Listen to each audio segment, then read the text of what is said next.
plusieurs mois. Voilà qu'aujourd'hui, Bosco Ntaganda s'est rendu à l'ambassade des États-Unis à Kigali. Le général congolais surnommé Terminator est accusé de crimes contre l'humanité entre 2002 et 2003 dans l'est de la République démocratique du Congo. Myriam Amelal revient pour nous sur cette surprenante reddition. Bosco Ntaganda, congolais d'origine rwandaise, ex-général impliqué dans des décennies de violence dans les pays des Grands Lacs.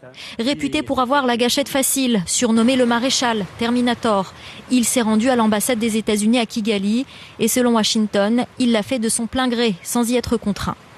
Nous n'avions aucune information concernant cette reddition.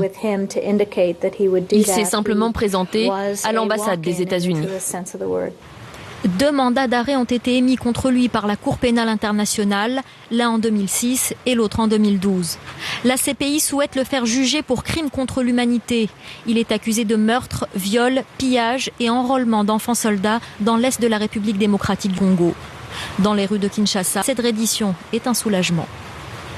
En tant que Congolais, ça ne peut que nous soulager.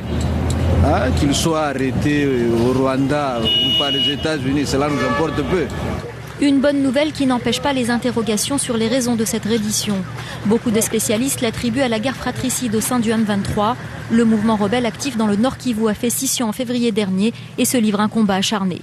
Fin janvier, lors d'un entretien accordé à notre antenne, Sultani Makenga, chef des rebelles de l'une des factions du M23, affirmait qu'il était prêt à livrer Bosco Ntaganda à la justice internationale.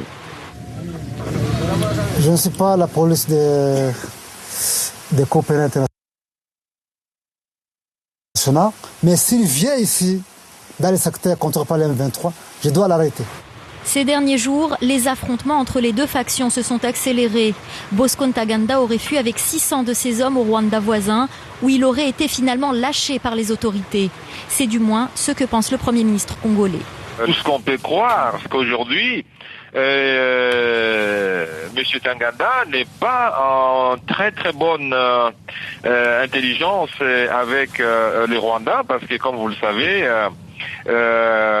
cette rébellion qui a été dirigée par Bosco Ntaganda et par Makenga, c'était une rébellion selon les Nations Unies, les rapports crédibles, c'est une rébellion qui était soutenue par les Rwandais.